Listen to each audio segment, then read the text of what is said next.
April 10, 1943. Naval Air Station, Quonset Point, Rhode Island. The teletype machine clattered out an urgent message from Pacific Fleet Headquarters. Japanese night harassment increasing. Guadalcanal reports severe troop exhaustion from sleep deprivation. Fleet requires immediate countermeasures. Establish night fighter capability priority 1. Lieutenant Commander William J. Widhelm reviewed the orders establishing VFN 75, the United States Navy's first dedicated night fighter squadron. 18 pilots, 6 ground officers, 30 enlisted men. Of the pilots, only 5 had instrument flying experience. 3 had checked out in Corsairs. The rest had flown nothing more advanced than SNJ trainers.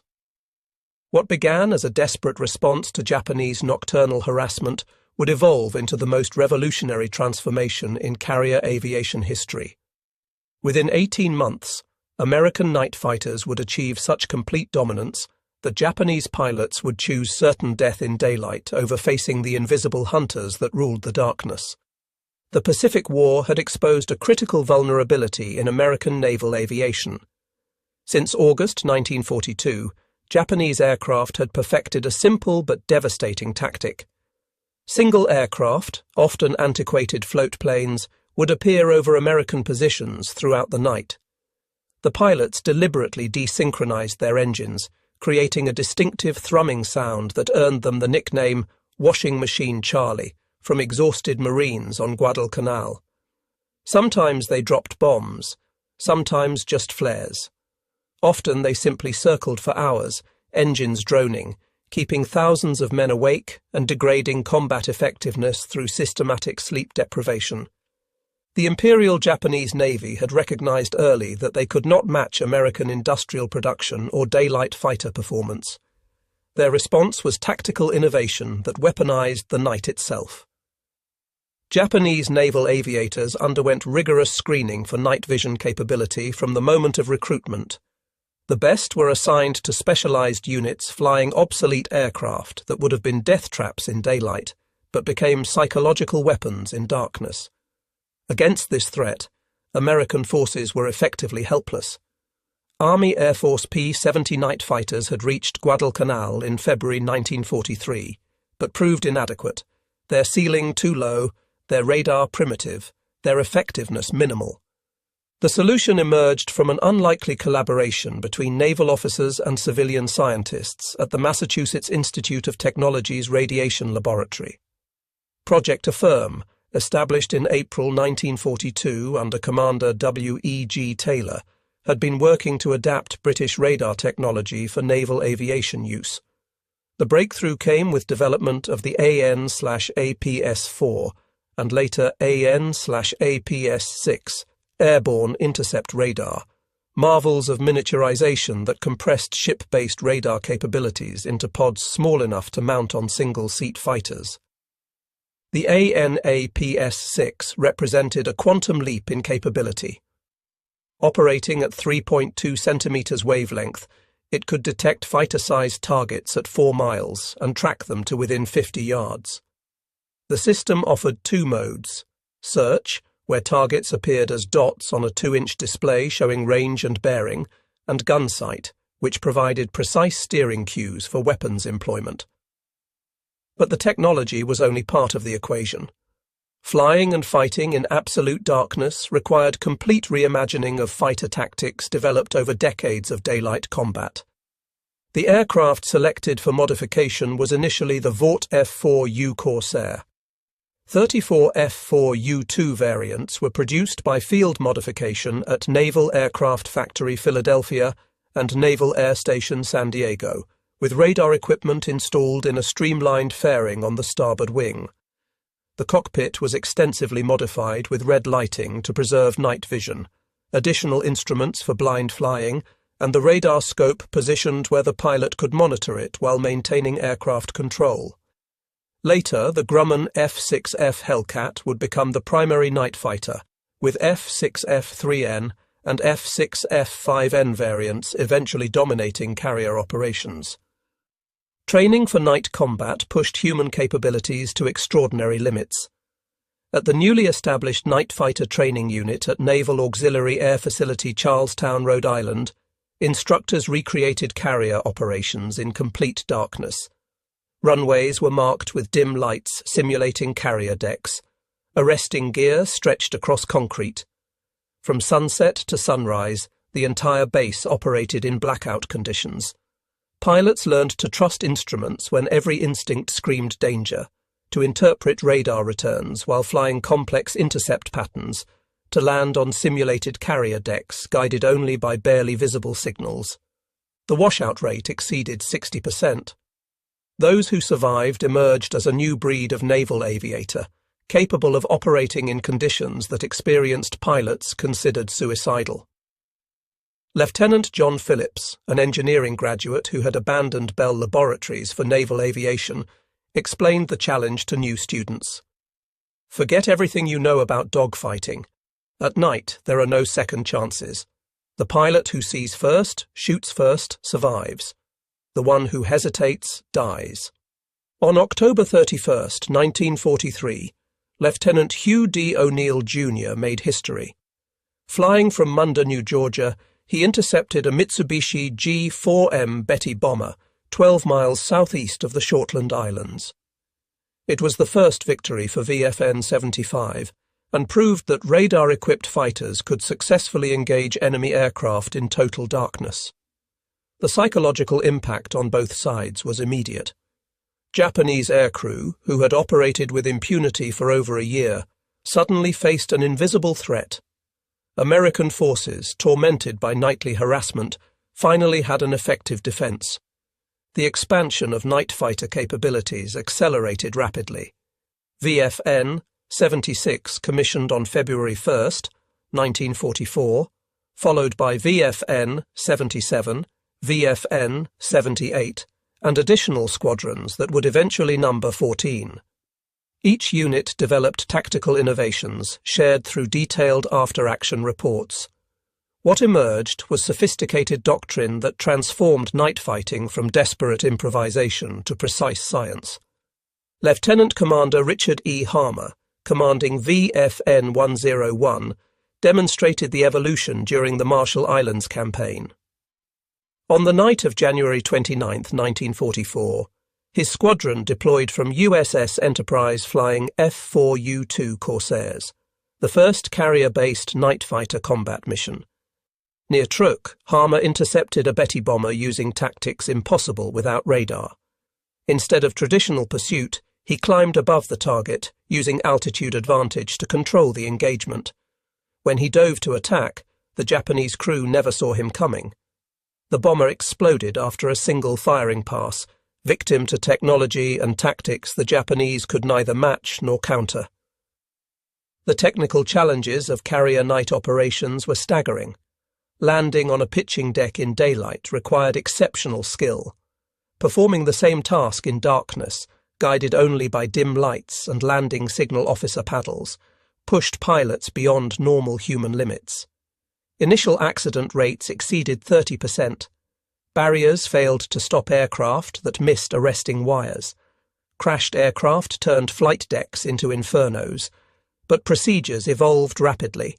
Pilots developed precise communication protocols, calling out altitude and distance to maintain spacing without visual reference. Fuel minimums were established. Any aircraft with less than 200 pounds remaining would ditch alongside destroyers rather than risk a deck crash. Japanese attempts to counter American night fighters revealed the depth of their technological deficit. Intelligence reports intercepted by Fleet Radio Unit Pacific documented emergency conferences where senior naval aviators debated responses. Some advocated abandoning night operations entirely. Others proposed primitive radar warning receivers that might detect American fighters. But Japan's electronics industry, already strained by wartime demands, could not match American production. While Westinghouse alone manufactured over 2,000 radar sets, Japanese firms managed fewer than 50 airborne units during the entire war, most too unreliable for combat use. The transformation accelerated with introduction of the F-6F-3N Hellcat in early 1944. More stable than the Corsair and with better deck handling characteristics, the Hellcat proved ideal for night carrier operations. Squadrons developed new tactics exploiting radar capabilities. Radar picket positioned fighters at specific points, creating invisible barriers through which no enemy aircraft could pass undetected. Hunter-killer teams used one fighter to track targets while another maintained visual lookout. Ship-based fighter directors learned to vector multiple intercepts simultaneously, stacking fighters at different altitudes to create impenetrable defensive screens. Commander Turner Caldwell represented the next evolutionary leap. A visionary who had lobbied persistently for dedicated night carrier operations, Caldwell argued that mixing day and night fighters on conventional carriers compromised both. His solution was revolutionary: convert an entire carrier exclusively for night operations. On August 15, 1944, his vision materialized when Night Air Group 41 embarked aboard USS Independence, the world's first dedicated night carrier. The conversion was comprehensive. Independence received additional radar systems providing unprecedented situational awareness. Flight deck lighting was reconfigured for minimal visibility. Maintenance schedules inverted, with primary operations in darkness and repairs during daylight. The air group consisted of VFN-41 with 14 F-6F 5N Hellcats and VTN-41 with 12 radar-equipped TBM Avengers. Every aspect, from crew training to meal schedules, optimized for nocturnal operations. On September 12, 1944, Night Air Group 41 conducted its first offensive sweep over the Philippines. The mission profile was audacious: arrive over enemy territory at dusk, orbit airfields, and destroy any aircraft attempting night operations. Lieutenant William E. Henry led the fighter sweep, maintaining formation integrity through radar while navigating by dead reckoning. At 21:45 hours, his scope showed multiple contacts rising from Clark Field. The Japanese aircraft, expecting routine harassment missions, flew predictably. Henry's coordinated attack destroyed 6 aircraft in 3 minutes. Surviving Japanese pilots scattered in panic. Some collided in darkness. Others crashed attempting emergency landings without runway lights. By mission's end, Night Air Group 41 claimed 14 aerial victories and 20 ground kills without loss. The Battle of Leyte Gulf in October 1944 demonstrated night fighters' strategic impact. As Japanese naval forces attempted their final decisive engagement, American night fighters flew continuous patrols preventing enemy reconnaissance. Lieutenant Edward Chastain of VFN-41 intercepted 3 scout planes searching for Task Force 38 on October 24th. Without accurate position reports, Japanese fleet elements blundered into uncoordinated engagements, resulting in catastrophic defeat. Night fighters had evolved from defensive necessities to offensive enablers. The technological sophistication continued advancing. The ANAPS-6A radar in late-war F-6F-5N fighters could detect targets at 6 miles and track multiple contacts simultaneously. IFF, identification friend or foe, systems prevented friendly fire incidents that had plagued early operations.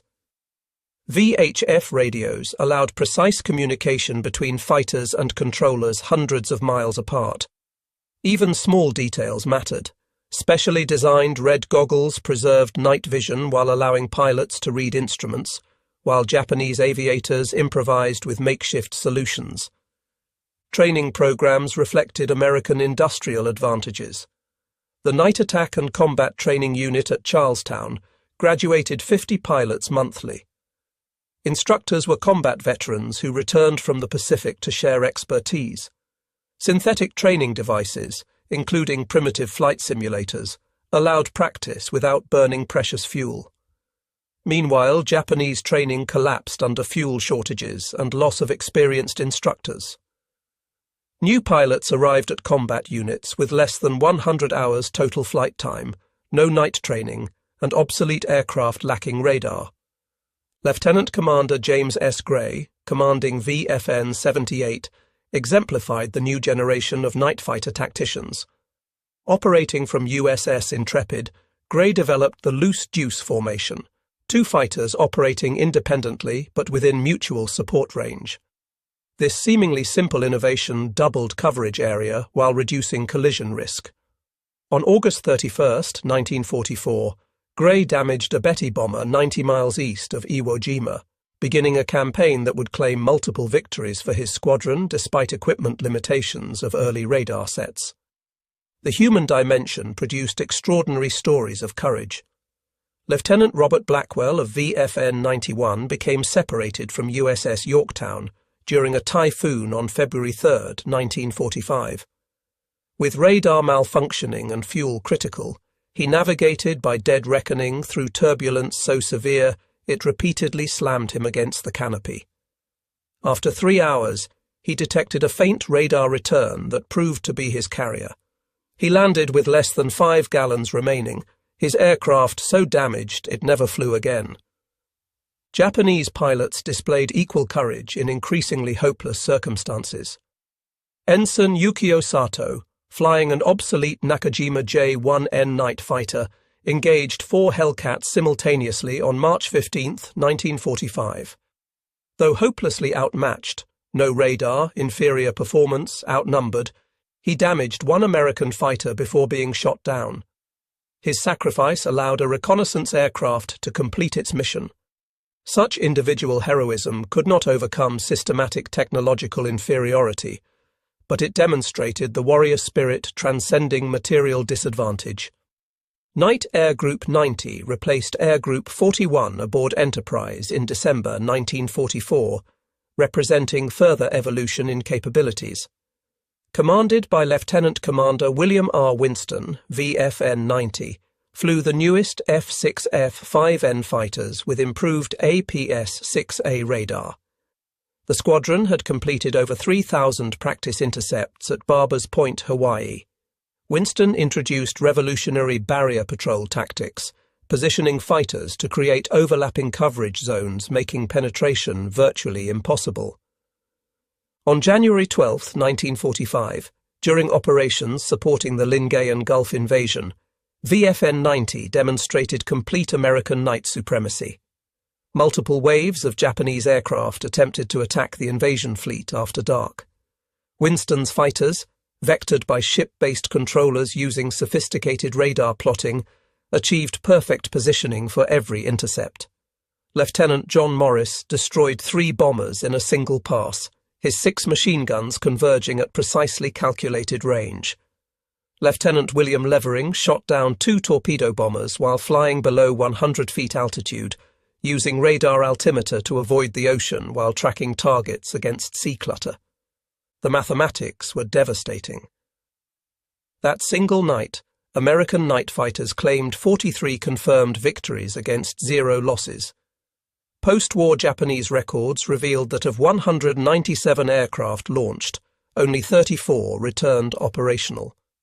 The psychological impact was crushing. Lieutenant Commander Susumu Kimura, one of few survivors, testified, "We could not see American fighters, but they saw us perfectly, like fighting ghosts with machine guns. The darkness we had mastered became our grave." Production statistics revealed the industrial chasm. Between March 1944 and August 1945, American factories produced over 26,000 ASB radar sets and 2,000 AN/APS-6 units. Japanese electronics firms managed fewer than 50 primitive airborne radars, most failing after minimal use. American carriers received continuous upgrades, improved radar, better radios, refined instruments. Japanese units cannibalized wrecked aircraft for spare parts, a downward spiral accelerating toward complete collapse. The broader naval campaign demonstrated night fighters' strategic value. Japanese inability to conduct reconnaissance meant American fleet movements remained concealed until attack commenced. This operational surprise contributed decisively to victories at Philippine Sea, where night fighters prevented Japanese scouts from locating Task Force 58, until the Marianas Turkey shoot was already underway. At Okinawa, continuous night fighter patrols rendered Japanese airfields unusable after dark, compressing enemy operations into daylight hours where they faced overwhelming American superiority. Maintenance crews deserved equal recognition for the night fighter revolution. Working in blacked-out hangars, they performed complex repairs by touch and dim red light. Radar technicians, a specialty created specifically for night fighters, troubleshot classified equipment without complete schematics. Their dedication achieved operational readiness rates exceeding daylight squadrons, despite radar complexity. Chief Aviation Electrician's mate Harold Patterson of VFN 41 exemplified this dedication, working 36 straight hours to repair battle damage, sleeping beside aircraft between launches. Weather emerged as unexpected ally. Japanese doctrine emphasized clear conditions for visual navigation. American radar-equipped fighters operated effectively in clouds, rain, and fog that grounded enemy aircraft. Several major raids were disrupted not by combat, but by weather that Americans penetrated while Japanese could not. The all-weather capability multiplied effective operational tempo, allowing continuous pressure regardless of conditions. Communication technology proved equally vital. TBS talk between ships' radio allowed fighter directors to coordinate multiple intercepts simultaneously. Data links transmitted radar information between ships, creating shared tactical pictures. Voice procedures, standardized fleet-wide, reduced confusion and increased efficiency. The electromagnetic spectrum had become another battlefield where American superiority in electronics provided decisive advantage. Individual squadrons developed unique innovations. VFN 91, operating from USS Hornet, pioneered intruder missions, single fighters penetrating Japanese airspace to attack aircraft during takeoff and landing. These missions required extraordinary navigation skills, as pilots flew hundreds of miles over water in darkness to arrive over enemy airfields at precisely calculated times. Lieutenant Robert Holden demonstrated the tactic's effectiveness on April 14, 1945, destroying 3 aircraft over Kanoya Airfield and returning safely despite intense anti-aircraft fire. The Japanese perspective, revealed through post-war interrogations and captured documents, showed growing desperation. Admiral Soimu Toyoda admitted that American night fighters had destroyed our capability for offensive operations after dark. We could neither attack their ships nor defend our bases. The sanctuary of darkness became our tomb. Junior officers reported veteran pilots feigning illness rather than fly night missions, knowing that radar-equipped Hellcats meant almost certain death. VTN-90, the torpedo squadron component of Night Air Group 90, demonstrated that night capabilities extended beyond fighters. Flying radar-equipped TBM-3E Avengers, they conducted night torpedo attacks, mine-laying operations, and even achieved aerial victories. Lieutenant Charles Henderson claimed 4 aircraft destroyed, including a Kawanishi H-8K flying boat, proving that night combat effectiveness was not limited to specialized fighters. The technological progression continued accelerating.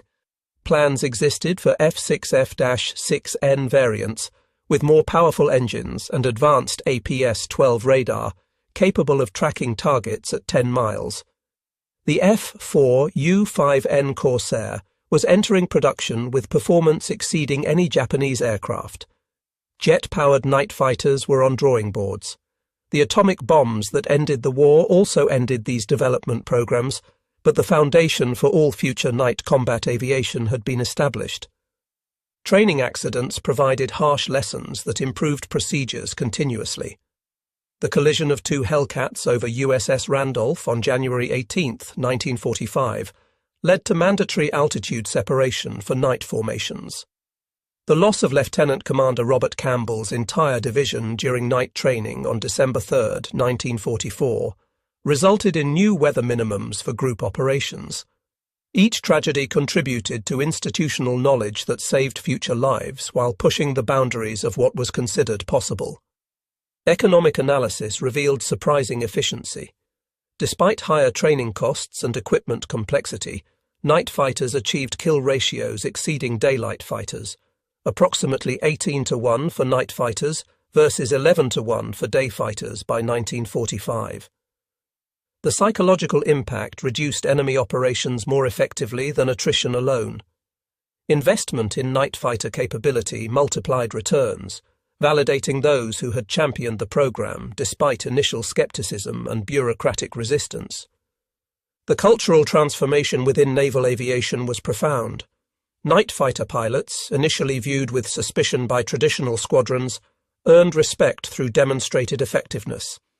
Their specialized skills, instrument flying, radar interpretation, radio coordination, became mandatory for all naval aviators post-war. The night fighter campaign had proven that modern air combat required technical proficiency, equaling or exceeding traditional flying skills. The cowboy era of intuitive flying was ending. The age of the systems operator had begun. Logistics supporting night operations were immense. Radar sets required specialized maintenance by electronics technicians rather than traditional mechanics. Spare parts traveled thousands of miles across the Pacific, protected from corrosive salt air. Special red light bulbs, radar scopes, electronic components, each required separate supply chains. The success of night fighters represented logistics triumph as much as tactical innovation. On May 13, 1945, VFN 41 achieved a milestone when Lieutenant J.E. Smith became the squadron's fifth ace, with 7 confirmed night victories. This concentration of expertise in a single squadron, 5 aces among 14 pilots, demonstrated the lethal efficiency achieved through specialized training and superior equipment. By comparison, Japanese night fighter units, lacking radar and adequate training, rarely achieved even single victories against American bombers. The influence extended beyond naval aviation. Marine Night Fighter Squadron V, MFN 513, trained by Navy instructors and equipped with Navy-developed radar, achieved remarkable success from shore bases. Army Air Force squadrons adopted Navy procedures and equipment, reversing the typical inter-service rivalry. The night fighter campaign had created a brotherhood of pilots who shared unique skills transcending service boundaries. Environmental factors unique to the Pacific required constant adaptation. Tropical thunderstorms could destroy aircraft as effectively as enemy fighters. Bioluminescent plankton stirred by shipwakes revealed fleet positions to alert enemies. The vast distances meant fuel management often determined mission success more than combat skill. Each factor required specific tactical adaptations accumulating into comprehensive doctrine applicable worldwide. The final months of war saw American night dominance so complete that Japanese naval aviation essentially abandoned nocturnal operations. VFN 103, aboard USS Bon Homme Richard, flew patrols in July 1945 without encountering any enemy aircraft. None dared fly after dark. The transformation from helpless victims of Washing Machine Charlie to absolute masters of darkness had taken less than 2 years, a revolution in military affairs comparable to the introduction of radar itself. On July 29, 1945, Lieutenant Robert Holden of VFN 91 conducted what would be the final night fighter engagement of the Pacific War. Intercepting a Yokosuka P-1Y reconnaissance aircraft attempting to photograph the invasion fleet, Holden pursued for 7 minutes through violent evasive maneuvers that would have succeeded against any daylight fighter. But radar maintained lock throughout, and his guns found their mark. The Francis plunged into the ocean, taking with it the last remnants of Japanese night aviation capability. Statistical analysis was staggering. Between April 1943 and August 1945, American carrier-based night fighters claimed 579 confirmed aerial victories against 32 operational losses, a kill ratio of 18-1. Japanese night operations, which had tormented American forces throughout 1942 and early 1943, had been so thoroughly suppressed that personnel arriving in theatre after mid-1944 never experienced night attacks. The psychological warfare Japan had wielded effectively for 2 years had been turned against them with devastating efficiency. Post-war evaluation by the United States Strategic Bombing Survey concluded that night fighters had contributed disproportionately to the collapse of Japanese air power. By denying enemy forces the sanctuary of darkness, American fighters compressed Japanese operations into daylight hours where they faced overwhelming numerical and qualitative superiority. The psychological impact was equally significant. Japanese pilots, knowing that neither darkness nor weather offered protection, suffered morale collapse manifesting in increased accidents, desertions, and refusal to fly combat missions. Individual courage of night fighter pilots deserved special recognition. Flying alone into hostile darkness, beyond help range, required particular bravery. Unlike daylight fighters who could see threats approaching, night fighter pilots lived in constant uncertainty, never knowing whether the next radar contact was enemy or friendly, whether their next landing would be successful or fatal. The accident rate for night operations remained triple that of daylight throughout the war, yet volunteers never wavered. Commander Caldwell's Night Air Group 41 exemplified this dedication. In 7 months of combat from Independence, the squadron flew 1,743 sorties, logged 4,892 combat hours, claimed 46 aerial victories. 5 pilots became aces, including Lieutenant William Henry, with 7 victories despite being shot down twice and spending 18 hours in life rafts. The squadron's loss rate of 27% was considered acceptable by night fighter standards, testament to extraordinary dangers these pioneers faced nightly. The technological legacy extended far beyond military applications. Miniaturized radar systems developed for night fighters enabled civilian aviation to operate safely in all weather conditions. Precise navigation techniques required for night intercepts contributed to modern air traffic control development. Even red lighting preserving night vision became standard in applications from astronomy to medicine. The night fighter campaign had driven innovation benefiting all humanity. The broader implications for military doctrine were profound and lasting. Night fighting demonstrated that technological superiority could completely overturn traditional military advantages. The Japanese Navy had spent decades developing night combat expertise, selecting and training personnel specifically for darkness operations. American forces, starting from zero capability in early 1943, achieved absolute dominance within 18 months through superior equipment and adaptive doctrine.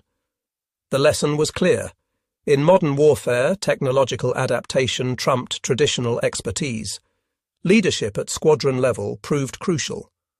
Lieutenant Commander Russell Reiserer, who later commanded VFN 76, instituted rigorous training requiring each pilot to complete 50 practice intercepts before attempting combat missions.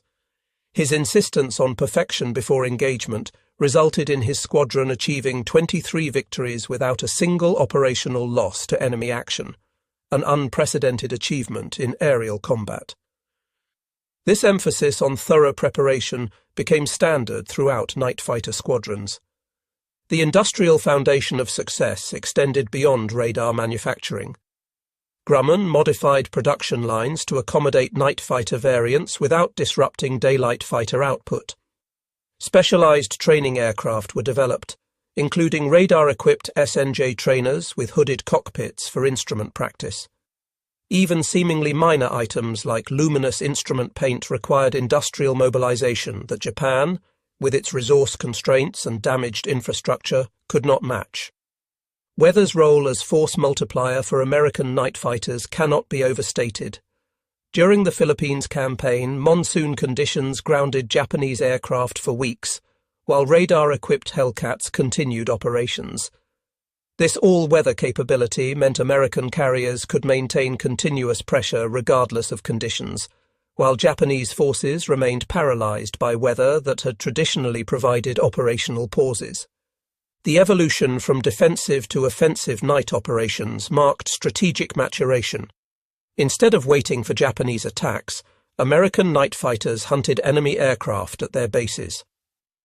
Operation Gratitude on July 25, 1945, saw 32 night fighters destroy 29 Japanese aircraft, 18 on the ground, 11 airborne, effectively eliminating night capability from an entire sector. Such operations would have been impossible without radar navigation and precise timing enabled by advanced equipment. Communication advances proved as important as radar. By 1945, American night fighters operated with 4 radio frequencies, one for ship control, one for division coordination, one for emergency, and one for landing approach. This redundancy ensured continuous contact despite equipment failures or enemy jamming attempts. Japanese forces, limited to single frequencies often shared between units, suffered communications chaos during night operations. Maintenance evolution paralleled operational advancement.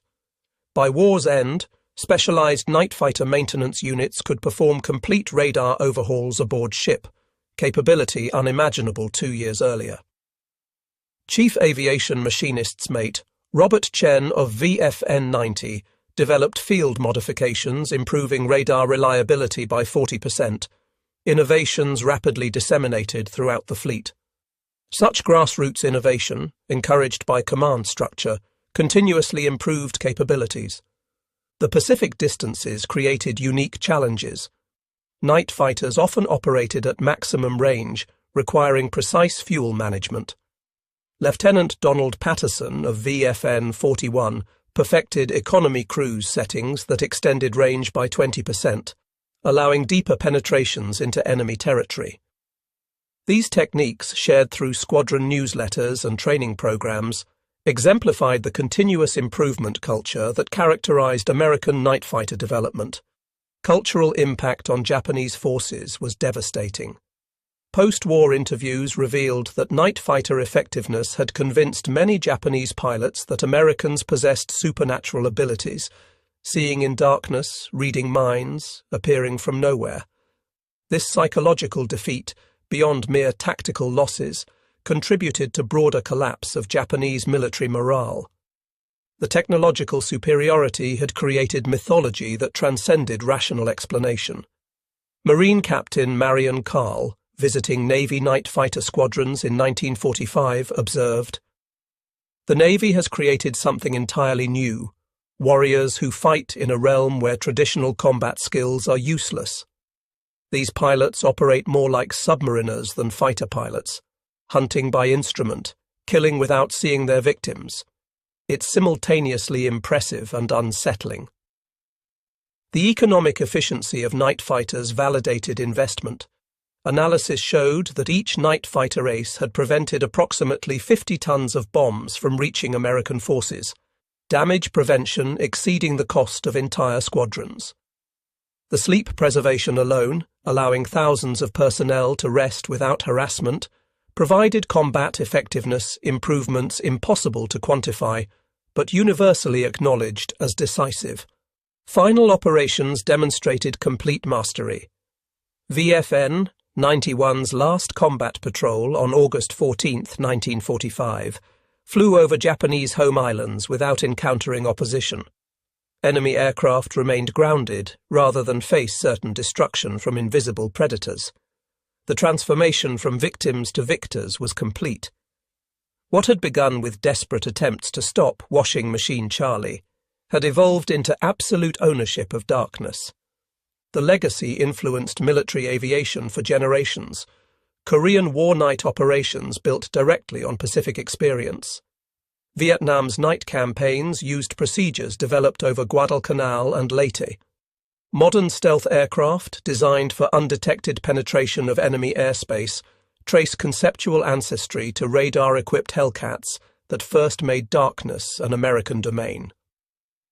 The revolution begun in 1943 continues shaping aerial warfare today.